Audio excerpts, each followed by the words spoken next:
የቀኖና ሂደት መጽሐፍ ቅዱስ የሰው ልጆች ፈጠራ ሳይሆን እስትንፋሰ እግዚአብሔር እንደሆነ ያስረግጥልን። በምን ያህል ጥንቃቄ እግዚአብሔር ሶቨሪን ሆኖ ሉዓላዊ ሆኖ እንዴት በታሪክ ውስጥ እነዚህ መጽሐፍቶች ተጠብቀው እኛ ጋር እንደደረሱ ስታዩ እውነትም እስትንፋሰ እግዚአብሔር ነው ትላላችሁ። ለምን? መጽሐፍ ስላልነበሩ አይደለም 66 ይሆን እግዚአብሔር ስለመራው እግዚአብሔር ታሪክን ኦርኬስትሬት አድርጎ ለነዚህ በሉዓላዊነቱ ተጠንቅቆ እጃችን ላይ ስለደረሱ ነው እነዚህ መጽሐፍ ዛሬ እኛ እጅ ላይ ያሉት። እና እስትንፋሰ እግዚአብሔር ነው ስንል ቀላል አይደሉም። በቀላሉ ታልፎ አይደለም። 39 ናቸው 27 ናቸው ያሉ ስታንዳርድ ነበር፣ ሂደት ነበር፣ ታሪክ ነበር። እነታችን ወይም አስተምሯችንና ልምምዳችን የምንመሰርትበትን ስልጣን ያላቸውን መጽሐፍ መስመር አስመሩልን። በየትኞቹ መጽሐፍት ላይ ነው አስተምሯችን የሚመሰረተው ልምምዳችን የሚመሰረተው የሚለው ቀኖና አስምሮ 27 የአዲስ 39 የብሉይ መጽሐፍ አሉ።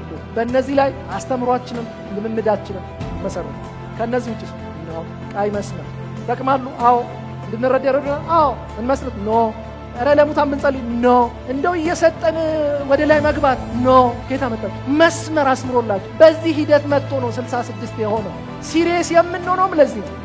ምንም አስተምሮ ልምምድ ቢሆን በዚህ የምንመዝነው ለዛ ነው። በፈለገው አይመዘንም፣ በፈለገው ላይ መሰረት ተሰምሯል። መስመር ቀይ መስመሩ ተቀምጧል። በቃ ቀይ መስመሩ ተሰምሯል። ከዚህ ወዲህ ነው ልምምዳችን፣ ከዚህ ወዲህ ነው አስተምሯችን፣ ከዚህ ወዲህ ነው ክርስትናችን።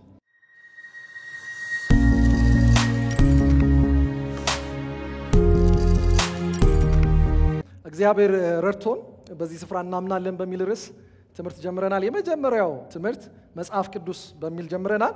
ያው መጽሐፍ ቅዱስ ምንድነው በሚለው ስለ በተለይ ደግሞ እስትንፋሰ እግዚአብሔር ነው የሚለውን አየንና ላስት ዊክ የጀመርነው ቀኖና የሚለውን ሁለተኛውን በመጽሐፍ ቅዱስ ስር ሁለተኛውን ክፍል ጀምረናል። ስለ ቀኖና ባለፈው ሳምንት እንግዲህ ያልነበራችሁ ሰዎች አንድ ሰው እያለኝ ነበር። እኔ ቀኖና ሲባል ብዙ ጊዜ ሰምቻለሁ። እኔ ትላንትና ነው የገባኝ ቀኖና ምን እንደሆነ አለ እና አንዳንድ ቃላቶች ቅርብ ናቸው ግን ሩቅ ይሆናሉ። ባለፈው ሳምንት እንዳልኳችሁ ለመከለስ ያልፈጠን ለማድረግ ካነን የሚለው ነገር ወይም ቀኖና የምንለው ዘንግ መለኪያ ማለት ነው። ስለዚህ ስታንዳርድ ነው የሚያሳየው። ስለዚህ የመጽሐፍ ቅዱስ ወይም የቅዱሳን መጽሐፍት ቀኖና ስንል እስትንፋሰ እግዚአብሔር አላቸው ተብለው የተሰበሰቡትን ሪኮግናይዝ የተደረጉትን የመጽሐፍ ስብስብን ነው የሚያሳየው። የተጠቃለሉትን ዛሬ ተጠቃልለው በእጃችን ገብተዋል አይደለ? 27ቱ የአዲስ ኪዳንና 39 የብሉይ መጽሐፍት አሉ። እነሱ እንዴት ገቡ የሚለውን ስናስብ ስለ ቀኖና እያወራን ነው። አንዳንዴ ቃሉ በቀጥታ መጽሐፍ ቅዱስንም ቀኖና ስንል መጽሐፍ ቅዱስ ለማለትም በቀላሉ ይጠቀሙታል። ግን የቃሉ ትርጓሜ ነው ብያቸዋለሁ። እንግዲህ በክርስትና ወድ ምንድነው ብለናል? ትርጉሙ በእግዚአብሔር መንፈስ አነሳሽነት የተጻፉ ለእምነትና ለተግባር ስልጣን ያላቸው ቅዱሳት መጽሐፍት ስብስብን ያሳያል ቀኖና ስንል ብያቸዋለሁ። እና ባለፈው ሳምንት ብዙ ነገር ተነጋግረናል። የተነጋገርነው ባለፈው ሳምንት ምንድነው የአዲስ ኪዳን ቀኖና እናያየነው። የአዲስ ኪዳን ቀኖና ማለት የአዲስ ኪዳን መጽሐፍት እንዴት ተሰበሰቡ የሚለው ነው። ለምን አሁን እናንተ ጋር 27 ሆኖ መጣ እንጂ ለነገሩ እኛ ባለፈው ሳምንት አሳይቻችኋለሁ። ኢቭን በክርስትና ባሉ ቤተ እምነቶች የተለያዩ ቀኖናዎች አሉ ብለናል። የፕሮቴስታንት ወይም ደግሞ የወንጌላውያን ብትወስዱ 66 ነው። የካቶሊክን ብትወስዱ 73 ነው። የኢትዮጵያ ኦርቶዶክስ ተዋሕዶ ቤተክርስቲያን ብትወስዱ 81 ነው። ስላይድ ዲፈረንሶች አሉ። እነዚህ ዲፈረንሶች ራሱ ለምን መጡ ብላችሁ ብዙ ጊዜ ጥያቄ እንደሚፈጥሩባችሁ አስባለሁ። ኤኒዌይስ ግን የአዲስ ኪዳን ቀኖናን ስናነሳ 27ቱን ብዙዎቹ ምን አይሉም ብያቸዋል፣ አይከራከሩም። የተወሰነ የሚጨምሩ ቢኖሩም ግን ከመጀመሪያው ጀምሮ እንዴት እንደተሰበሰቡ አይተናል። እንግዲህ የአዲስ ኪዳን መጽሐፍት እንዴት ተሰበሰቡ የሚለውን ቀኖና ስናወራ ምን አነሳን? የአዲስ ኪዳን መጽሐፍ ቀኖናዎች ስታንዳርድ የነበሩ ነገሮች ምንድናቸው? የመጀመሪያ ምን አለን ማለት ተቀባይነት እንዲያገኙ የመጀመሪያው ምን ነበረ? በሐዋርያት ወይም ደግሞ በሐዋርያት ምን ማለት ነበረበት? መደገፍ ነበረበት ብለናል። ስለዚህ ላስት ዊክ አሳይቻችኋለሁ። አዲስ ኪዳን አብዛኞቹ የተጻፉት በማን ነው? በሐዋርያቶቹ ናቸው። ለምን ሐዋርያ የሚለው ባለፈው ሳምንት አሳይቻችኋለሁ። ከብሉይ ኪዳን ምን ጋር? ነቢያት ጋር አቻ ነው። ለዚህ ነው በነቢያትና በሐዋርያት መሰረት ላይ ምን ብላችኋል? ተመስርታችኋል። አንዱም የሐዋርያ የሚባለው ኦፊስ በዚህ ዘመን አጨቃጫቂ የሚሆንበት ምክንያት ይሄ ነው። እንደምናስበው ቀላል ኦፊስ አይደለም። ከብሉይ ኪዳን ነቢያት ጋር አቻ የሆነ ኦፊስ ነው። የክርስትናን መሰረት የጣሉ ናቸው። ስለዚህ በእነሱ የተጻፉ መሆን አለባቸው እንጂ በመጀመሪያው ሴንቸሪ በተለይ ሁለተኛውና ሶስተኛው ሴንቸሪ ላይ ብዙ በሐዋርያት ስም የተጻፉ ብዙ ምኖች ነበሩ፣ መጽሐፍት ነበሩ። እነሱን ሁሉ ቤተክርስቲያን አባቶች ምን አላሉ? አልጠቀለሏቸውም። እነሱ ሁሉ ደግሞ ተቀባይነት አልነበራቸው። ከነዛ ውስጥ ግን ነጥረው የወጡት 27ቱ ናቸው። አንዱ መለኪያ የነበረው ምንድነው? በሐዋርያ መደገፍ አለባቸው። ለምሳሌ ከመጀመሪያዎቹ ሐዋርያ ውጪ ወይም ከክርስቶስ ሐዋርያ ውጪ የነበሩ አዲስ ኪዳን የጻፉልን አሉ። ለምሳሌ ሉቃስ በማ ብያቸዋለሁ? በሐዋርያው ጳውሎስ፣ ማርቆስ፣ በጴጥሮስ ብያቸዋለሁ። ሌላ ይሁዳና ያዕቆብን አትርሷቸው። ዳይሬክትሊ እነሱ ምንድናቸው? ከአማድ ከሚባሉት በኢየሩሳሌም ቤተክርስቲያን ከነበሩ ሰዎች ስለነበሩ ደግሞም ያው የጌታችን የኢየሱስ ክርስቶስ ምኖች ናቸው ሃፍ ብራዘርስ ይሏቸዋል ቴዎሎጂያንስ እንደዛ እንደነበሩ አትርሱ። ስለዚህ በእነዚህ ምክንያት የመጀመሪያው ነው። ሁለተኛው ደግሞ ምንድነው ብለናል? በመጀመሪያው ቤተክርስቲያን ተቀባይነት ሊኖራቸው ይገባል። ዋይድሊ አክሴፕትድ መሆናቸው ይታያል። ባለፈው ሳምንት ብዙ ምሳሌ ሰጥቻቸዋለሁ። ስለዚህ ዛሬ የምንጠቀማቸው አብዛኞቹ መጽሐፍቶቻችን በዛ ጊዜ ምን ነበራቸው? ተቀባይነት ነበራቸው። እንደውም እንዳልኳችሁ ከአዲስ ኪዳን የሚቀድሙት የትኞቹ ናቸው? የሐዋርያው ጳውሎስ መልእክቶች ናቸው። ጳውሎስ እንኳን በህይወት እያለ እነዚህ ደብዳቤዎች በተለያዩ አብያተ ክርስቲያናት ምን ነበራቸው? ተቀባይነት ነበራቸው እያሉኝ ባለፈው ሳምንት እሱን አንብቤላችኋለሁ ከመጽሐፍ ቅዱስ። እንግዲህ በመጀመሪያው ቤተክርስቲያን ተቀባይነት ሊኖራቸው ይገባል ስንል በመጀመሪያው ሴንቸሪ የነበሩ የሐዋርያቶች ደቀ መዝሙር የነበሩ ሰዎች የሐዋርያቶቹን መልእክታት ምን ይሉ ነበር? ይጠቀሟቸው ነበር፣ ተጠቅመዋቸው ነበር ብለን የተለያዩ ስሞችን ጠቅሰናል። እሱ ይለፈን። የመጨረሻው ግን ያስቀመጥነው ምንድነው? ከሌሎች የመጽሐፍ ቅዱስ ወይም ከተጻፉ የአዲስ ኪዳን ደብዳቤዎች ጋር ስምምነት አላቸው ወይ? ኦርቶዶክሲ ናቸው? የሚያስተምሩት ትምህርት ጤናማ ነው ተብለው ተመዝነዋል። ስለዚህ በዚህ ሁሉ አልፈው ነው 27ቱ መጽሐፍት ዛሬ ምላችን ላይ የደረሱት፣ እጃችን ላይ የደረሱት ማለት ነው። እንግዲህ በትክክል እነዚህን ሁሉ ታሪካዊ ዳራዎች እንዳሉ በጣም ግን ወጣ ያሉና በጣም የማንረሳቸው ደግሞ ሪማርካብል የሚባሉት አንዳንዱን አንስተናል። ለምሳሌ በአራተኛው ክፍለ ዘመን ወይም በ363 አትናቴዎስ ቅዱስ አትናቴዎስ እሱ ምን ብሎ ነበረ? በደብዳቤው ላይ 27ቱን ከምን በቅርብ እያቸዋለሁ ከዕብራውያን በዛ ጊዜ ምን ነበረ? ትንሽ አከራካሪ ስለነበር 27ቱን ጽፏቸው 27ቱን በዝርዝር አስቀምጧቸው 39ኙን የብሉይ 27ቱን የአዲስ ኪዳን መጽሐፍትን እነዚህ ናቸው ብሎ በደብዳቤው ላይ ለትንሣኤ በዓል በጻፈው ደብዳቤ ላይ አስቀምጧቸው ነበር። እሱ ብቻ አልነበረም።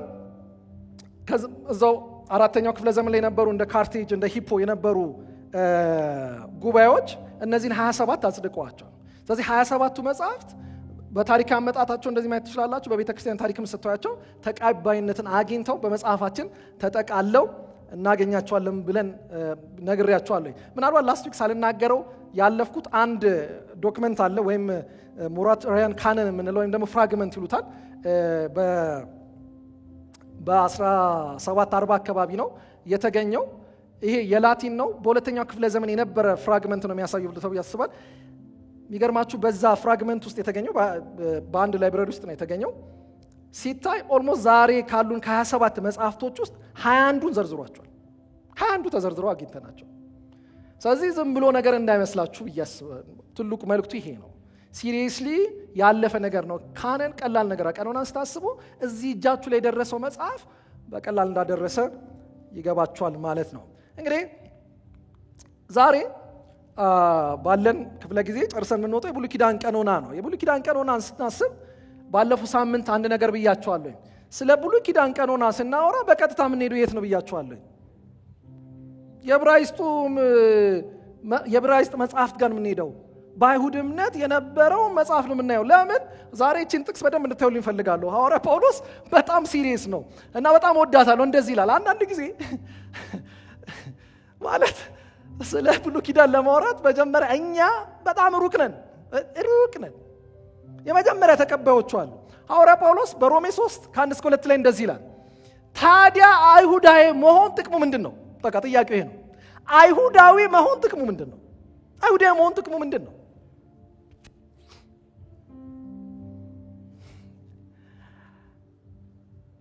መገረዝስ ምን ፋይዳ አለው?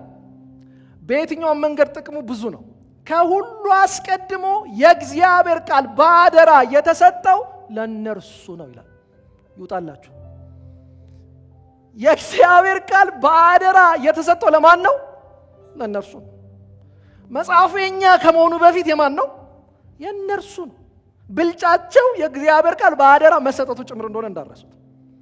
ስለዚህ ስለ ብሉይ ኪዳን ልናወራ ስንል የምንሄደው ዕብራውያን እንዴት ያውቱ ነበረ?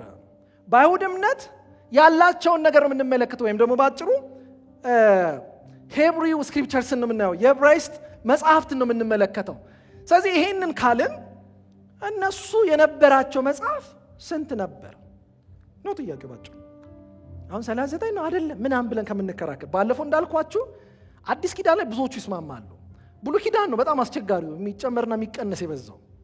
ስለዚህ የብሉይ ኪዳን ቀኖናን ስናነሳ የመጀመሪያ የምንሄደው ምንድነው? ወደ ኦሪጂናል ወደ ነበረው ወደ መጀመሪያው የዕብራይስጥ መጽሐፍት ጋር ነው የምንሄደው። ባለፈው ሳምንት እንደነገርኳችሁ የሄብሪው ስክሪፕቸርስ 3 ክፍል አላቸው። ታናክ የምንለው ታናክ ነው የሚሉት 3 ክፍሎች አሉት። እሱ ምንድነው ብያቸዋለሁ? ሕግ ቶራ፣ ከዛ ኔቪም የምንለው ነቢያት፣ ከዛ ደግሞ ኬቲቭ የምንለው ጽሑፎች 3ቱን ያላቸው። በ3 ውስጥ አጠቃላይ ስንት መጽሐፍ አላቸው? 22 አላቸው። አንዳንዴ 24 ይሏቸው። 22 እና 24 ልዩነት የለውም። አንዳንድ ጊዜ ሩትን ከመሳፍንት ጋር ይደርቧታል አቆጣጠሩ እንጂ 22 ነው የሚቆጥሩት። 22ቱን ግን ልክ በእኛ ዛሬ እኛ ባለን ቀኖና ብዘረዝሩት ኤግዛክትሊ 39 መጽሐፎች ናቸው ያላቸው። ይሄ ነው ሕግ ውስጥ የሚጠቅሏቸው መጽሐፎችን ያቸው፣ ነቢያት ውስጥ የሚጠቅሏቸው መጽሐፎች ያቸው፣ ጽሑፎች ውስጥ የሚጠቅሏቸው መጽሐፎች ብታዩ ሲተነተን ለምሳሌ እነሱ አሁን 12ቱ ነቢያት ብለው እነዚህን ሁሉ አንድ ላይ ያጨቋቸው 22 ሲባል ገብቷቸዋል አይደለም? እንትን ስላሏቸው ነው። እነዚህን ወደኛ አይነት ቀኖና ብተረጉማቸው ወይም ብዘረዝሯቸው ኤግዛክትሊ 39 ነው የሚሰጠን። የሚለየው ምንድነው ካልን ቅደም ተከተሉ ይለያል። በእነሱ ጊዜ የነበረው በሄብሪው ስክሪፕቸርስ ብትሄዱ ያሉ የመጽሐፍት ቅደም ተከተል ይለያያል እንጂ መጽሐፍቶቹ አንድ ላይ ናቸው። እንግዲህ እዚህ ጋር አንዳንድ ነገሮችን ልጨምርላችሁና ወደ አዋልድ ወደሚለው ዛሬ ብዙዎቻችሁ ለመስማት ወደ መጣችሁ ትገባላችኋለሁ። እንግዲህ ባለፈው ሳምንት እንዳልኳችሁ ይሄ የነቢያት የብሉይ ኪዳን ነቢያት ኦልሞስት በእኛ ቀኖና ከሄድን የመጨረሻው መጽሐፍ ማን ነው? የብሉይ ኪዳን መጽሐፍ የመጨረሻው ማን ነው? ሚልኪያስ ነው አይደል? ሚልኪያስ ባለፈው ሳምንት 435 አካባቢ ያገለገለ ነው። ኦልሞስት 4ኛው ክፍለ ዘመን ከክርስቶስ ልደት በፊት የአብዛኞቹ የነቢያት አገልግሎት አልቋል። ለዛ ነው 400 የምን ዘመናት ይባላሉ? በተለምዶ የዝምታና የጸጥታ ይባላሉ 400። በነዛ ጊዜ ብዙ መጽሐፍት ተጽፈዋል። ብዙ መጽሐፍት በአይሁዶች ነው የምላችሁ የተጻፉ መጽሐፍት አሉ። እና እንግዲህ አንዱ ብዙ ጊዜ እንደ መከራከሪያ የሚነሳው በሶስተኛው ከክርስቶስ ልደት በፊት በሶስተኛው ክፍለ ዘመን የተተረጎመው የግሪኩ መጽሐፍ ቅዱስ ነው። የግሪኩ መጽሐፍ ቅዱስ ምላችሁ ከዕብራይስጥ ወደ ግሪክ የተተረጎመው በተለምዶ ምን ይባላል? 70 ሊቃናት ይባላል። 70 ሊቃናት የተባለበት ምክንያት ምንድነው? ሰብቷጀንት ይሉታል በእነሱ ቋንቋ። 70 የሆኑ ሊቆች ናቸው የተረጎሙት። ግን ያው 70 አይደሉም፣ 72 ናቸው። ያው 70 ሊቃናት ስለሚባል እንጂ 72 ናቸው። የት ነው የተረጎሙት? አሌክሳንድሪያ ውስጥ ነው፣ ግብጽ ነው የተተረጎመው። እሱ ለምንድን ነው ተብሎ ሲባል አንዱ የሚሰጥበት ምክንያት ምንድነው? በዛ ዘመን በነበረው በግሪኮ ሮማን ወርልድ ዋይድሊ የሚነገረው ቋንቋ ምንድነው? ግሪክ ነው። ስለዚህ ዕብራይስጡን ኢቭን አይሁድ ሆነው ማይገባቸው ያንግ ጄኔሬሽኖች ተነስተው ነበር። በተለይ አሌክሳንድሪያ አካባቢ ያው በዓለም ላይ ዲስፐርስ እንደሆነ ታውቃላችሁ። ስለዚህ ኢቭን ዕብራይስጥን አያውቁትም። ሄብሪ ሆኖ ዕብራይስጥን የማይችሉዋል። ኤኒዌይስ በዛ አስተዳዳሪ በነበረው ሰው በሱ ትእዛዝ ይሄ መጽሐፍ ቅዱስ እንዲተረጎም ተደረገ። ከየት ነው የተረገሙት? ከዕብራይስጡ ነው የተረጎሙት። ዕብራይስጡ ስንት ነው የነበረው? 22 መጽሐፍት ነው የነበሩት፣ ወይም በእኛ አቆጣጠር 39 ነው የነበሩት። ግን እነሱ ልክ ሰርተው ሲጨርሱት አፖክሪፋል የምንላቸው ወይም ደግሞ አዋልድ መጽሐፍት የሚባለውንም የዕብራይስጦች የተለያዩ መጽሐፍቶችን ተርጉመው ነው ያጠቃለሉት። እና ብዙዎች እንደ መከራከሪያ የሚያነሱት ኢቭን 70 ሊቃናት እኮ ይሄ ያለው የመጀመሪያው ከዕብራይስጥ የተተረጎመው ብሎ ያነሳሉ። ምናልባት እዚህ ጋር ብዙ የሥነ መለኮት ሰዎች ምን ይላሉ? አንደኛ የሚያነሱት አርጊመንት ምንድነው? ፓለስቲንንና አሌክሳንድሪያን ያወዳድሯቸዋል። አሌክሳንድሪያ የግብጽ ከተማ ነች፣ እዛ ነው የተተረጎመው። ያ ቦታ የትርጉም ቦታ እንጂ የካነን ቦታ አይደለም። ትክክለኛው የመጽሐፉ ቦታ የት ነው? ፓለስቲን ማለት አሁን ያለች እስራኤል ያለችበት ቦታ ነው።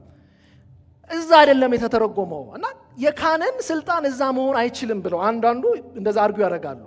እንደውም አንድ ሰው ሲናገር እንደዚህ ይላል፣ አሌክሳንድሪያን የግሪክ ቋንቋ የግሪክ ማዕከል መማሪያ የትርጉም ስራዎች የሚሰራበት ቦታ ነው። ያ መጽሐፍ ደግሞ የነበረው የት ነው? ፓለስቲን ነው። ስለዚህ ይሄንን እንዴት እነሱ የጨመሩትን as part of canon መውሰድ እንችላለን የሚል ክርክር አለ። ግን ይሄ ብቻ አይደለም። ሁለተኛው ትንሽ ውሃ ይደፋል። ምን ብለው ያነሳሉ?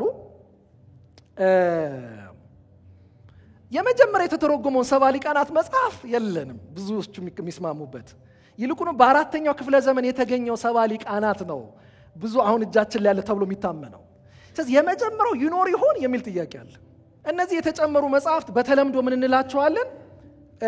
አዋልድ መጽሐፍት እንላቸዋለን። እኛ አዋልድ መጽሐፍት እንላቸዋለን። በእንግሊዘኛው አፖክሪፋ ይባላሉ። 39 ላይ የተጨመሩት መጽሐፎች ማለት ነው። አሁን ብዙ ጊዜ ክርክር መነሻ ናቸው እነዚህ። የስሙ ትርጓሜው እዚህ ላይ አላስቀመጥኩትም። እሺ አፖክሪፋ የሚለው ቃል ትርጉሙ ባጭሩ ሚስጥር ማለት ነው። ድብቅ፣ ሚስጥር፣ ስውር ማለት ነው። ምንድን አልኳችሁ? ሚስጥር፣ ስውር፣ ድብቅ እንደማለት ነው። ግን እኔ የኛን ሀገር ወደዋለኝ። ከሳቴ ብርሃን ተሰማ የአማርኛ መዝገበ ቃላት አዋልድን ያስቀመጠበት አላስቀመጥኩትም እዚህ ላይ ገርምም። እሺ ላንብብላችሁ። እንዲህ ብሎ ይተረጉመዋል። በጣም በጣም በጣም የሚገርም ነው ትርጉሙ። እንደዚህ ይላል። አዋልድ ይላል፣ አዋልድ ለሃይማኖት ምስክር የማይሆኑ፣ የሰማችሁ ነው። ለሃይማኖት ምን የማይሆኑ? ምስክር የማይሆኑ ከመጽሐፍት ብሉያትና ከሐዲሳት እየተቀዱ እየተወጣጡ የተጻፉ ገድልና ድርሳን ሌሎችም ልዩ ልዩ አዋልድ መጽሐፍት ይባላሉ ብሎ ተርጉሟቸው። ፒሪድ። ምንም በቃ እዚህ ጋር ባቆመው ግልጽ ነው። ለምን ምስክር የማይሆኑ? ለሃይማኖት ምስክር የማይሆኑ ብሎ ነው። እኔ አይደለም፣ ሄዳችሁ ማንበብ ትችላላችሁ። ገጽ 788 ምናልባት አንዳንድ ሰው ከጠየቀ ሄዳችሁ 78 እዛ ላይ ቁጭ ብሏል። በዚህ መልኩ ነው። ለምን አዋልድ የሚለው ቃል ያው የኛው አካባቢ ስለሆነ ነው በዚህ መልኩ መተርጎም ያለብን። አፖክሪፋ ሩቅ ነው ለኛ ትርጉሙ። እንደዛ ብሎ ይተረጉሟቸዋል። እና ስለነዚህ መጽሐፍት እኛ የምናምነው ደግሞ ዋይድሊ የሚታመነው ነገር ምንድነው ካልን በኋላ አሳያቸዋለሁ። እነዚህ መጽሐፍት እስትንፋሰ እግዚአብሔር ያለባቸውና እንደ ሌሎቹ ቅዱሳት መጽሐፍት ስልጣን አላቸው ተብለው ተቀባይነት የላቸውም፣ በተለይ ደግሞ በእኛ በወንጌላውያን አማኞች። ነገር ግን በዚህ ተቃራኒ እነዚህ መጽሐፍት እንደ ቅዱሳት መጽሐፍት የሚቀበሉና የሚያቀርቧቸው አሉ። አሁን መካሪ የሌለብን የሚቀበላቸው አሉ። ኖ እነዚህ በፍጹም እኩል ስልጣን የላቸውም፣ ከቅዱሳት መጽሐፍት እኩል ሊታዩ አይገቡም። እነዚህ መጽሐፍቶች ለኩፋሌ፣ መቃብያን፣ ሄኖክ፣ እዝድራስ፣ ሶስና፣ መቃብያን፣ እሺ ጥሩልኝ፣ ጦቢት። ስለዚህ በፍጹም እነዚህ እኩል ትሪት መደረግ የለባቸው የሚሉ አሉ። ኖ ኖ ኖ ኖ አይ የሚቀበሏቸው አሉ። እሺ መጽሐፍቱን እንደ ቅዱሳት መጽሐፍት ስልጣን አላቸው ብለው የሚቀበሏቸው የሚያቀርቧቸው ምክንያቶች ምንድን ነው? አያችሁ፣ አሁን እሱን ነው የምንመለከተው። እነዚህ እኩል መታየት አለባቸው የሚሉት ለምንድን ነው የሚሉት የሚለውን ብዙ ምክንያቶች ቢኖሩም ቸርች ስለሆነ ሁለት ብቻ ላቅርብ፣ ሌላው እናንተ ወደፊት ታነቡታላችሁ። የመጀመሪያው የሚያቀርቡት ትንሽ እቺ ውሃ ስለምትደፋ ነው የመረጥኳት። ምን ይላሉ? የአዲስ ኪዳን መጽሐፍት ወይም ደግሞ የአዲስ ኪዳን ጸሐፊዎች ከነዚህ ምን ብለዋል? ተጠቅመዋል የሚል ነው። የአዲስ ኪዳን መጽሐፍት ከነዚህ ተጠቅመዋል የሚል ነው።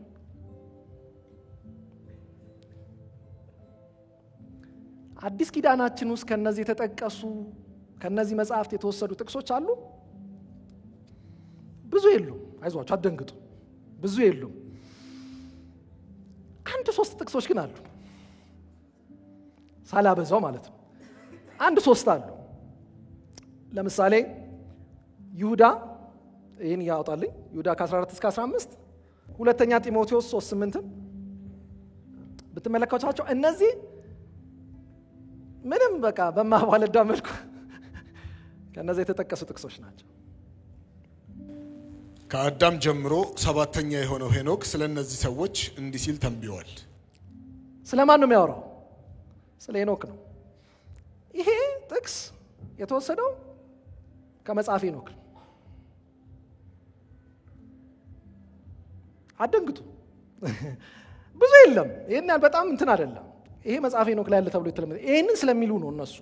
ኢቭን የአዲስ ኪዳን ጸሐፍት እንደዛ ብለዋል ይላል። የጢሞቴዎስን አንብብልን 2 ጢሞቴዎስ 3:8 ኢያኔስና ኢያንበሬስ ሙሴን እንደተቃወሙት እነዚህም አእምሯቸው የጠፋባቸውና ከእምነት የተጣሉ ሰዎች ደግሞ እውነትን ይቃወማሉ። ኢያኔስና ኢያንበሬስ ይላል። የትኛው የመጽሐፍ ቅዱስ ክፍል ነው እነዚህ ስማቸው የምታገኙት? ሙሴን ሲቃወሙት ዘውልቁ ላይ ናቸው? በእኛ ካነን ውስጥ አታገኟቸው። ግን እነዚህ ዲትሮ ካኖኒካል ምንላቸው ወይም ደግሞ አፖክሪፋል ምንላቸው መጽሐፎች ውስጥ ያለ ታሪክ ነው ጳውሎስ እዚህ ጋር የተጠቀመው። ምናልባት የመጨረሻ ግን ብዙ የለም እላችሁ ለዛ ነው የዕብራውያኑ ጸሐፊ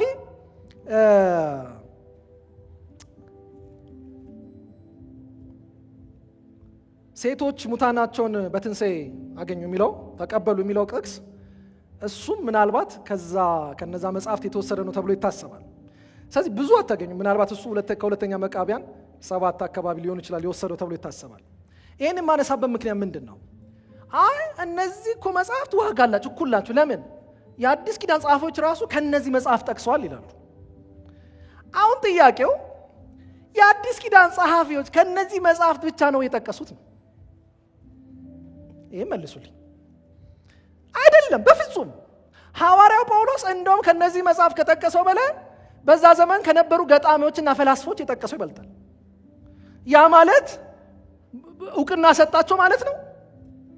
ኮንቴክስቹዋሊ ለሚፈልጉት ነገር ዋይድሊ የሚታወቅ ነገር ስለሆነ እነዚህ የጁሽ ሊተሬቸር ናቸው ይዋሳሉ። ለምሳሌ ሐዋርያው ጳውሎስ ሐዋርያት ሥራ 17:28 ላይ ኤፒሜኔደስ የምንለው ገጣሚ ከሱ ነው የወሰደው።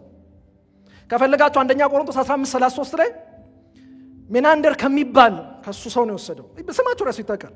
ከእንደገና ከዚህ ኤፒሜኔደስ ከሚባለው ሰውዬ ቲቶ 1:12 ላይ ጳውሎስ ተጠቅሟል። ምን ማለት ነው ታዲያ?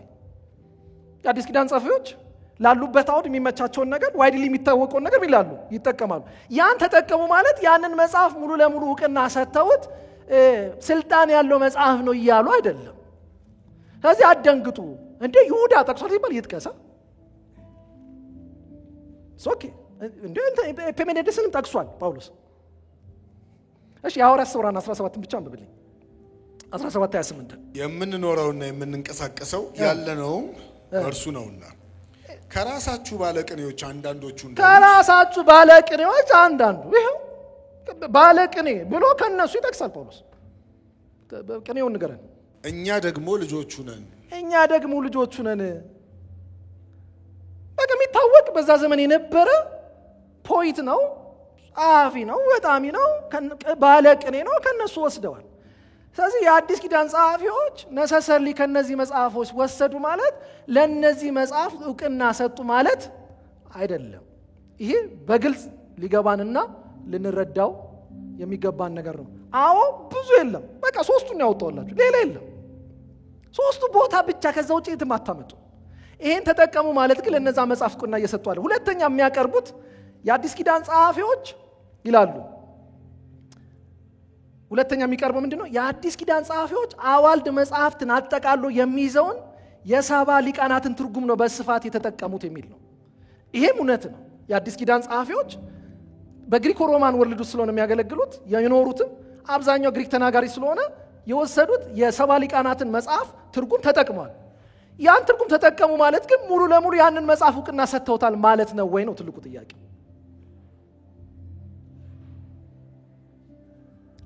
ስለዚህ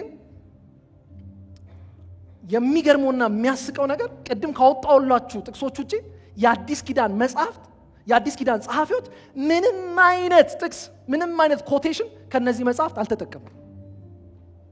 ለምን አልተጠቀሙም? ይሄ ቦልድሊ መናገር ምንችለው አልወሰዱም። ከነዚህ መጽሐፍ ምንም ያህል ከሰባ ሊቃናት ቢጠቀሙ ግን ከአዋልድ ከሚባሉት መጽሐፎች ውስጥ የአዲስ ኪዳን ጸሐፊዎች በፍጹም አልወሰዱም። ስለዚህ እንደ ትልቅ መከራከሪያ ሆኖ ያንን ጀስቲፋይ ለማድረግ መሞከር የለብንም ብያምናለሁ። ስለዚህ ሁለቱን የነሱ መከራከሪያ ያነሷል። እኛ ማንቀበላቸውስ ወይ ደግሞ ማይቀበሉትስ ምንድነው የሚያነሷቸው መከራከሪያዎች? የማይቀበሏቸው ደግሞ የሚያነሱት መከራከሪያዎችን ላሳያችሁ። የመጀመሪያው መከራከሪያ ወይም ደግሞ የመጀመሪያው ሐሳብ ቅድም ያልኳችሁ ነው። አይሁድ እነዚህ መጽሐፍት አይቀበሉም። በቃ ምን ማለት ነው? አይሁድ የነሱ ስክሪፕቸር 22 ነው፣ በእኛ 39 ነው። እነዚህን አዋልድ መጽሐፍት ምን አይሉም፣ አይቀበሉም። ይህ ትልቅ መነሻችን ነው። እነሱ ጀስቲፋይ ያላደረጉትን ያልተቀበሉትን ያን የመቀበል ግዴታ የለብንም። እነዚህ መጽሐፍት የአይሁድ ቀኖና ውስጥ አልነበሩም። ለምሳሌ አንዳንድ ስም ልጥቀስ። ፋይሎ ታውቁታላችሁ። ፋይሎ የሚባለው እንግዲህ 70 ሊቃናት የተረጎመ አሌክሳንድሪያ ነው አይደለ? የአሌክሳንድሪያ ነዋሪ ነው አይደለ ፋይሎ። እሱ ሲጽፍ አንዱ የሚያነሳው ነገር እነዚህን መጽሐፍት አይቀበላቸውም ነበር። እንግዲህ እሱ አይሁዳዊ ነው፣ ለዛውም የት የሚኖር አሌክሳንድሪያ። ትልቅ የታሪክ አይሁዳዊ ታሪክ ባለ ታሪኩ ማን ነው? ሂስቶሪያን ነው ጆሲፈስ 22ቱ ናቸው ኦቶሪቴቲቭ መጽሐፍት ብሎ ተናግሯል። አይሁዶች ያሉን የተሰጡን መጽሐፍቶች 22 ናቸው ብሎ በግልጽ ተናግሯል። ስለዚህ አይሁድ እነዚህ መጽሐፍት ምን አይሏቸው? አይቀበሏቸውም። ወይም ቀኖናቸውስ ምን አይሏቸው? አይጨምሯቸው። ይህ ብቻ አይደለም። በተደጋጋሚ ስለ ብሉይ ኪዳን ቀኖና እንዴት የብሉይ ኪዳን መጽሐፍ 39 ብቻ ሆኑ 39 ናቸው ብለን ስንናገር የብሉይ ኪዳን ቀኖናን ስናነሳ በተደጋጋሚ የሚነሳ አንድ ስብሰባ ነበረ፣ ጃሚኒያ የሚባል ብዙዎቻችሁ ታውቁታላችሁ። በ90 ዓመተ ምህረት አካባቢ የተደረገ ነው። ይሄ የአይሁድ ራባዮች መምህሮች የተሰበሰቡበት ጉባኤ ነው። ይሄ ጉባኤ ለምንድን ነው የተሰበሰቡት? ትዝ ካላችሁ መጀመሪያ ሴንቸሪ ላይ 70 ዓመተ ምህረት ላይ ነው ቤተ መቅደሱ የፈረሰው። ቤተ መቅደሱ ደግሞ ማለት በአይሁድ እምነት ማዕከል ነው። ስለዚህ ከዛ በኋላ የአይሁድ እምነት እንዴት ይቀጥል? በጣም ከእንደገና ሪሼፕ መደረግ አለበት። ለምን? ቤተ መቅደሱ ፈርሷል። ስለዚህ ይህን ለመነጋገር የአይሁድ መምህሮች ራባዮች በ90 ጃሚኒያ በምትባል ቦታ ላይ ተሰብስበው ነበረ። አንዱ የተነሳው ኢሹ ምንድን ነው? የብሉይ ኪዳን ቀኖና ነው። ኢትስ ናት ዘ ሆል ቲንግ። አንዳንዶች የብሉይ ኪዳን ቀኖና ፋይናላይዝ የተደረገው የወጣው እዛ ላይ ነው ይላሉ። ብዙ እርግጠኛ አይደለንም፣ ግን አንዱ የተነሳው ነገር ይሄ ነው። እነሱም ያደረጉት ነገር ምንድን ነው? በትውፊት ከአባቶቻችን የወረስናቸው መጽሐፎች ብለው ነው ያለፉት። እነሱ የትኞቹ ናቸው? 22ቱ ናቸው። ይልቁኑ በዛ ጉባኤ ላይ ትንሽ መከራከሪያ ያነሱት መጽሐፍት የትኞቹ እንደሆኑ ታውቃላችሁ? ምሳሌ፣ መክብ፣ እነዚህ ላይ ጥያቄ አላቸው። ምሳሌ፣ መክብን ያው እንትን ነው ነንሴንስ ይመስላል፣ በቃ ሁሉ ነገር ከንቱ ያደርገዋል የሚል ሀሳብ ነው የተነሳው። ሁሉ ከንቱ ይላል የሰውዬ እንዴት አንክተተው የሚል ነው። ሌላው ምሳሌ ላይ ነው። ምሳሌም 2 ጥቅሶች ይጋጫሉ በሚል ሀሳብ አንስተው ነው መጨረሻ ላይ በአውዳቸው መንፈታቸው እነሱ አይሆኑም የሚል ነው። ይህ ነው እንግዲህ እንደምትገምቱት ይግባ የሚባለው መኃልየ እዛ ላይ ጥያቄ ያስነሳው መኃልየ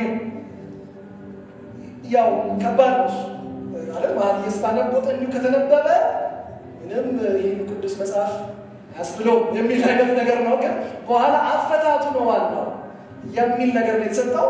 ሌላው የአስቴር መጽሐፍና የአስቴር መጽሐፍ ምንም የእግዚአብሔር ስም አልተጠቀሰም የሚል ነበረ። ፋይናሊ ምንም ያለ እግዚአብሔር ስም እንኳን ባይጠቀስ ከዚህ ታሪክ በስተጀርባ ያለው ማለት ነው እግዚአብሔር በሚል እሱ እንትን አለ። ሌላው መርሳት የሌለባችሁ ሕዝቅኤል አከራካሪ ነበር በዛ ጊዜ። ሕዝቅኤል በጣም ጽሁፎቹ ወይ መልእክቶቹ አከራካሪ ነው ሳይሆን ሕዝቅኤል ውስጥ የምታገኙት የቤተ መቅደስ ኢሜጅና እግዚአብሔር ለሙሴ የሰጠው አንድ አይደለም እና ይሄ ነገር ምናምን ብለው ነበር።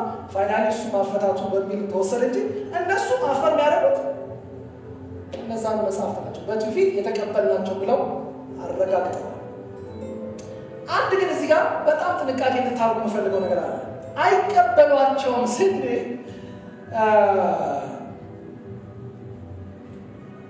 ከሌሎች የብሉይ መጽሐፍት ጋር ቅዱሳን መጽሐፍት ጋር እኩል አያዩአቸውም ማለት ነው። ጂኒየስ ምንድን ያልኩት? ከሌሎች የብሉይ ኪዳን መጽሐፍት ጋር እኩል አያዩአቸውም ነው እንጂ አንዳንዶቹ ቅድም የጠቀስኩላቸው ከእነዚህ መጽሐፍት ቢነበቡ አይከፉም፣ ውስጣቸው ጥበብ አለ ብለው ያምናሉ። ይሄ ችግር የለም። ይሄ እኛም እናምናለን። ከሌሎች የመጽሐፍት ከቅዱሳን መጽሐፍት ጋር ኦቶሪቴቲቭ አይደሉም ነው እያልን ያለነው እንጂ ጭራሹ ልቦለድ ናቸው አይደሉም እየተባለ እንደሱ እንዳታስቡ አደራ። ትንሽ እኛ አካባቢ ያለው ሚስአንደርስታንዲንግ ይሄ ነው። ብዙ ጊዜ ማለት እንደዛ ብላችሁ አታስቡ። በጣም የሚገርሙ የታሪክ መጽሐፍቶች እንደሆኑ አትርሱ። ይላችሁ ፈልጋለሁ። ሁለተኛው ምንድነው የሚያቀርቡት መከራከሪያ? በኢየሱስም ሆነ በአዲስ ኪዳን ጸሐፊዎች እንደ ቅዱሳት መጽሐፍ አልተቆጠሩም። ይሄ ግልጽ ነው። እንደ ቅዱሳን መጽሐፍ እነዚህን አልጠቀሷቸውም፣ አልተጠቀሟቸውም፣ አልተቆጠሩም። ትዝ ካላችሁ ሉቃስ 24 ላይ ሁለተኛ ያገለገለን ቃል ምንድን ነው የሚለው? ኢየሱስ ያብራራላቸው በሕግ በነቢያትና በመዝሙራት ስለ እርሱ የተጻፈው ምን አለላቸው? አብራራላቸው። ለምን 3 አከፋፈል አላላቸው? ልክ እሱን ሄዶ አፈር ነው የሚያደርግ ይመስላል ኢየሱስን ሲናገር። ስለነዚህ ነው ስለ ነቢያት ነው ያወሩት እነሱ እንጂ ስለነዚህ መጽሐፍ ብዙ ሲያነሱ አናይ። ይሄም እውነት ነው። ስለዚህ አዲስ ኪዳን ጸሐፊዎች ቢሆን ኢየሱስን እነዚህ መጽሐፍ እውቅና ሲሰጥ አንመለከትም። ሌላ አንዱ መከራከር የማይቀበሏቸው የቤተክርስቲያን አባቶች ነበሩ። ዛሬ ደርሶ አንገታችንን የሚያንቀሱ እነዚህ አባቶች ነበሩ። እነዚህ ያልተቀበሉ አባቶች ነበሩ። የሰርጊሱ ጳጳስ የነበረው ሜሊቶ ይባላል። እሱ የብሉይ ኪዳን ቀኖናን ሲጽፍ እነዚህ መጽሐፍቶች አልጠቀሳቸው።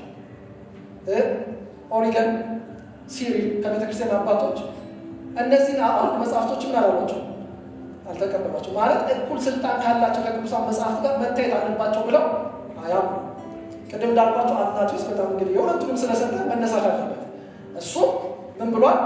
39ኙን የብሉይ መጽሐፍትን ነው ምን ያሉት እነዚህ ናቸው ያለው። እሱ ጋር ትንሽ ያለው ሪዘርቬሽን ማለት ነው። አስቴር ላይ ያው በዛ ጊዜ አስቴር በጣም ሪዘርቭ ሊሆን ነበር የእግዚአብሔር ስም ስለሌለ ከዛ ውጭ 36ቱን አፈርሟል። ሌላው እንግዲህ የላቲን vulgate ትርጉም ስንነሳ ቴዎሎጂ ነው የምናነሳው። ምንም ያህል የላቲን ትርጉም ላይ እነዚህ ወልድ መጽሐፍት ቢካተቱ ግን አንድ የሚያምኑ አቋም አለ። እነዚህ ከቅዱሳት መጽሐፍት እኩል መታየት የለባቸውም ብለው ከሌሎቹ ጋር ቢካተቱ እንኳን እነዚህ እኩል አናያቸው ብሎ አስቀምጧል። ስለዚህ በቤተክርስቲያን ታሪክ ስንመጡ የቤተክርስቲያን አባቶች እነዚህ መጽሐፍት ከሌሎች የቅዱሳት መጽሐፍት ጋር እኩል መታየት አለባቸው ብለው አያምኑ። ግልጽ ነው። ሌላው ግን የራሳቸው ውስጣዊ ምስክርነትም አለ። አሁን ከመቃበል ተጠቅስ የራሳቸው ውስጣዊ ምስክርነት አለ። ለምሳሌ አንደኛ መቃቢያ ላይ አንድ የምናገኘው ሐሳብ አለ። ምዕራፍ 4 ቁጥር 45 እስከ 46 እዛ ላይ አንድ ነገር ይናገራል። ምን ይላል? የመሰዊያው ምን አሉት? አፍርሰው የመሰዊያው ድንጋዮች በተራራው ላይ ይቀመጥ። በተራራው ላይ ይቀመጥ የሚሉበት ምክንያት ምንድን ነው? እግዚአብሔር ነቢይ ልኮ እስኪናገረን ድረስ ምን ማድረግ እንዳለብን እስኪናገረን ድረስ እነዚህ ቤተ መቅደስ መሰዊያ ድንጋዮች እነሱና በተራራ ይቀመጡ። ምን ማለት ነው? ቅዱሳን መጽሐፍ በነቢያት ኦቶሪቲ ነው የሚጻፈው። ስለዚህ በዛ ዘመን የአውቶሪቲ ያለው ነቢይ እንኳን እንደሌለ ራሳቸው መስል ለምን ቅዱሳን መጽሐፍ ከነቢያት ጋር እግዚአብሔር እንዲላሉ ብለው ኦቶሪቲ ከሆኑ ከነቢያት ጋር ተያዘ። ስለዚህ እንደዚህ አይነት ነቢይ ከዛ ከአራተኛው ክፍለ ዘመን በኋላ ትንቢት ሊኖር ይችላል። እንደዛ አይነት ነቢይ ግን የለም። ስለዚህ እነሱ ራሳቸው መጥቶ ምን ማድረግ እንዳለብን እስኪነግረን ድረስ ይቀመጥ ብለው ያ ኦፊስ በዛ ጊዜ አክቲቭ እንዳልነበረ ምስክር ሰጥተዋል። ስለዚህ ራሳቸው መጽሐፍቶቹ አንዳንዴ እንደዚህ አይነት ምስክርነት ይሰጧቸዋል። ሌላው እንግዲህ በአጭሩ የመጨረሻው የምናነሳው ሀሳብ ከሌላ መጽሐፍ ቅዱስ ጋር ስሙ ያልሆነ ወይም አብሮ የማይል አስተምሮት አላቸው። እዚህ ጋር ላነሳው የምፈልገው አንዱ ሀሳብ እስካላችሁ ባለመጣበታለሁ የካቶሊክ ቤተክርስቲያን የትሬንት የሚባል ጉባኤ ነበር። እዛ ጉባኤ ላይ ነው እነዚህ ዋና መጽሐፍ ይካተቱ ሁላቸው ብላ የተናገረችው እና ይሄንን ጉባኤ አንዳንዶች ምን ይላሉ? ያደረጉት አጌንስት ሪፎርሜሽን ወይም ደግሞ በዛ ጊዜ የተነሳው ታድሶ ወንደ ማርቲን ሉተር የተነሳው ታድሶ ከባድ ነው። ስለዚህ አንዳንድ የሚያደርጓቸውን ነገሮች ምን ስላሉባቸው ስለሚነቅፏቸው አዋጣ ብለው እነዚህ መጽሐፍ ምን ብሏቸው ሁላቸው ነው። ለምሳሌ አንዱ በእነዚህ መጽሐፍት የምታገኙት አስተምሮ የታድሶ አባቶች ቢቃወሙት ምንድን ነው? ስለ ሙታን ምን ማለት መጸለይ። እነዚህ ከየት አመጣቸው? የካቶሊክ ቤተክርስቲያን ይሁ አዋጅ መጽሐፍ ላይ ታገኙታላችሁ። ስለዚህ ይሄን ኦቶሪቲ ካልሆነ ይሄ ልምምድ ምን ሊሆን ዲስኳሊፋይ ነው። ስለዚህ አሁን ስለ ሙታን ሲጸልይ አንዳንዶች እንዴት ምናምን ትላላችሁ። አዋጅ ከተቀበላችሁ ትክክል አይፈጥሩበት ይስማማቸው። ስለዚህ አንዳንድ አስተምሯቸው አጌንስት ስክሪፕቸር ከመጽሐፍ ቅዱስ ጋር የሚጋጭ አስተምሯቸው። ስለዚህ ለዛ ነው ማለቀላቸው። በዚህ መልኩ ምን ይሏቸዋል? መቀበል የለብንም ብሎ ያስባል። ታዲያ አዋልድ መጽሐፍትን እንዴት እንመልከታቸው? ሳምራይዝ ላድርጋችሁ። አዋልድ መጽሐፍት ቅድም ደጋግሜ እንዳሳየኋችሁ ከብሉይ ኪዳን እስትንፋሰ እግዚአብሔር አለባቸው። ቀኖናዊ ከሆኑ መጽሐፎች ጋር እኩል አይደሉም። እኩል ናቸው ብለን አናምንም። ግን አዋልድ መጽሐፍትን እንዴት እናያቸው? ጥሩ የታሪክ መጽሐፍት አድርገን ማየት እንችላለን።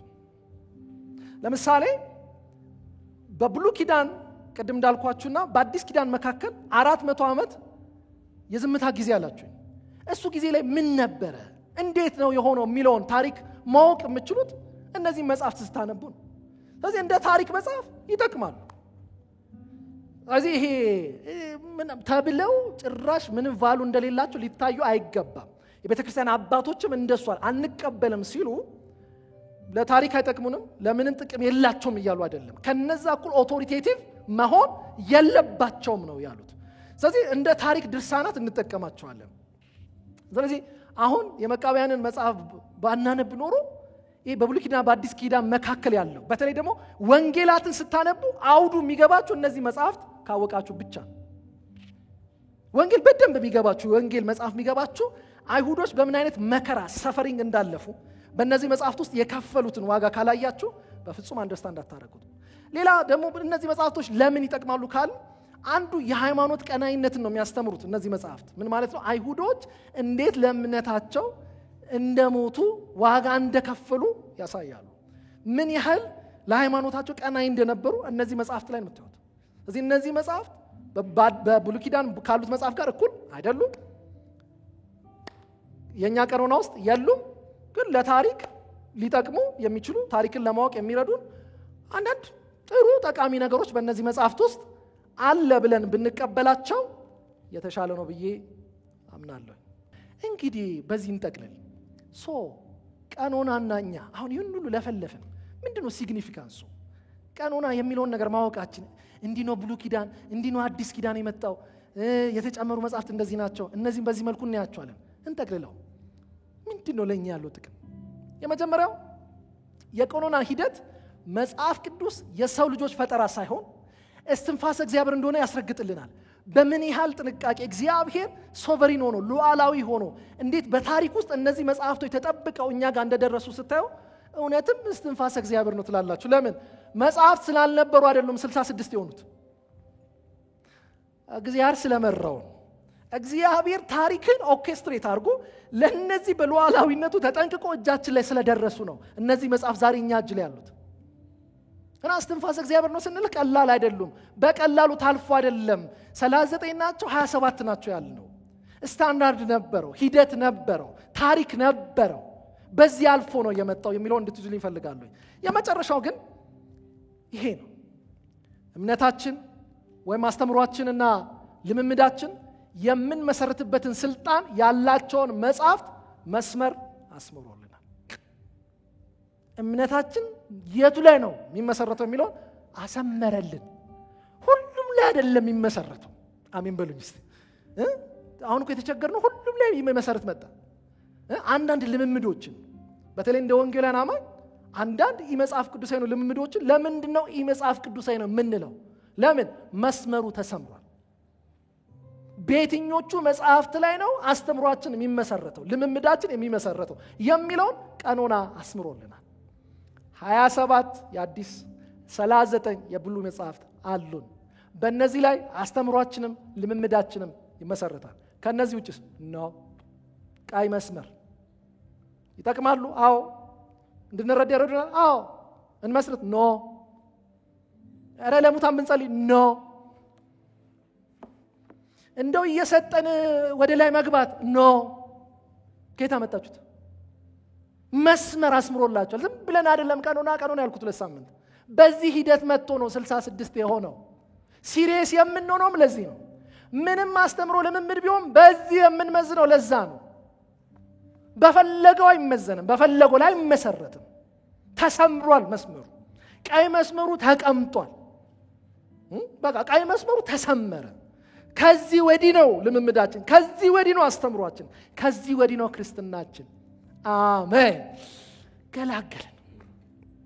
ባገኘነው ላይ እንዳንመሰረት፣ ያገኘነውን እንዳንቀበል መስመሩ ተሰመረ። አንዱም የተሐድሶ እንቅስቃሴ እንዲነሳ ያደረገው ይሄ ነው። ኖ አሉ እነ ማርቲን ሉተር። እስከ ብዙ ድካማቸው የምንወድላቸው ዛሬ ለብዙዎች መዳን ምክንያት የሆነ አስተምሮን ወይም ደግሞ ትልቅ እንቅስቃሴ አምጥተዋል። ፓርጋቶሪ በሚባልበት ዘመን ማለት ሰውየው ከሞተ በኋላ በመንግስተ ሰማያትና በሲኦል መካከል ነው። ነፍሱ ትንሽ ትቆያለች መሀል ላይ። እዚህ እናንተ ለቤተ ክርስቲያን ለካህናት የሆነ ነገር ስታረጉ እናሻግረዋለን፣ ትራንስፈር እናደርገዋለን ምናምን ሲሉ ነው። እንዲህ የሚባል የለም። ጽድቅ በእምነት ብለው የተነሱት ይሄ መጽሐፍ ስላላቸው አሜን በሉኝ እስቲ ማን ነው በዚህ ዘመን እኮ ተሐድሶ ያስፈልገናል የተለያዩ ልምዶች የተለያዩ በቤተክርስቲያን የምታዩቸው ነገሮች በዚህ መጽሐፍ ካልነጸሩ በዚህ መጽሐፍ ቻሌንጅ ካልተደረጉ አይሰራም አንዳንዱ ይገርመኛል ለሁሉም ይላል ተው እንዴት ተው አይልማ መስመር ተሰምሯል የቱ ጋር ህይወት መመስረት እንዳለበት ነግሮናል ክርስትናችን ላይ መመስረት ምን ላይ መመስረት እንዳለበት ኦሬዲ ተሰጠና ካነን በቃ ኦሬዲ እኮ ተዘጋው አሁን እኮ ክፍት አይደለም ክፍት ነው እንዴ አይደለም እንጨምራለን እንዴ የረሳነው የሆነ መጽሐፍ ነው ይኖራል እስዳን ተዘጋ እስቲ ተዘጋ በሉ በቂ ነው ጌታ ይሰጠን 66 በቂ ነው እንደው እሱንም በኖር በቂ ሰጥቶናል ለህይወት ለልምምዳችን ሰጥቶናል ከዚህ በኋላ ምን መሰረተው በዚህ ነው እዚህ ይሄ መጽሐፍ ትልቅ ተሐድሶን በቤተክርስቲያን እንኳን እንዲነሳ ያደረገው ይሄ ነው አንዳንዶቹ መጽሐፍት ላይ ያሉ ነገሮች ትክክል አይደሉም አጌንስት ስክሪፕቸር ናቸው ከመጽሐፍ ቅዱስ አይደሉም እንደዚህ ሊታዩ አይገባም የተባለው መስመሩን ስለሚያውቁት እግዚአብሔር አምላክ በዚህ ዘመን ያለነውን እኛን የቃሉ ቫሉ እንዲገባን ህይወታችን አስተምሯችን ልምምዳችን በእግዚአብሔር ቃል ላይ እንዲሆን እግዚአብሔር አምላክ ይርዳን ቀኖና የሚለውን በዚህ ጨርሰናል አይኖ ዛሬ ትንሽ ውስብስብ ሊመስል ይችላል ግን ባጭሩ ስለ ወልድ መጽሐፍት የገባችሁ ይመስለኛል የመጨረሻ ማስተዋቂያ ምንድነው ጥያቄ ካላችሁ ጻፏቸው ትምህርቶቹ ሲያልቁ መጨረሻ ላይ ሪፍሌክሽን ታይም እናስባለን ስለዚህ የትኛውም በመትማሩ ትምህርት ውስጥ የሚነሱ ጥያቄዎችን ጻፏቸው እኔ ብቻ አይደለም በዚህ ያሉ አገልጋዮች አብረን የዛን ቀን ጥያቄዎቻችሁ ምን መልስበት ጊዜ ይኖራል ቀድማችሁ ጥያቄውን ትልካላችሁ ማንኛውም ጥያቄ ማለት ነው ማንኛውም ስም በተማራችሁ ታውድ ማለት ነው ኢንተርቴን ምናረግበት ቀን ስላለ ሮጬባችሁ ያልገባችሁ ወይም ደግሞ ግልጽ አይደለም እንደምታወራ ምትሉት ካለ የዛን ጊዜ በደም ግልጽ እናረጋዋለን ኔክስት ዊክ በጣም ወሳኙና ዋናው የሆነው ክፍል ነው የምንመለከተው በተለይ ከኛ ህይወት ጋር ዳይሬክትሊ አፕሊኬብል የሆነው ስለ ስክሪፕቸር ስናረሳ የስክሪፕቸር ኔቸር ካራክተር አለ እሱ በጣም ልንረዳው ይገባል አይ ቲንክ ሁሉም ክርስቲያን ያን ካወቀ እኔ ህይወቱ ይፈወሳል ብዬ አስባለሁ ለእግዚአብሔር ቃል ያለው ቫሉ በጣም ይጨምራል ብዬ አስባለሁ ስለዚህ ዶንት ሚስ ዘ ኔክስት ሴሽን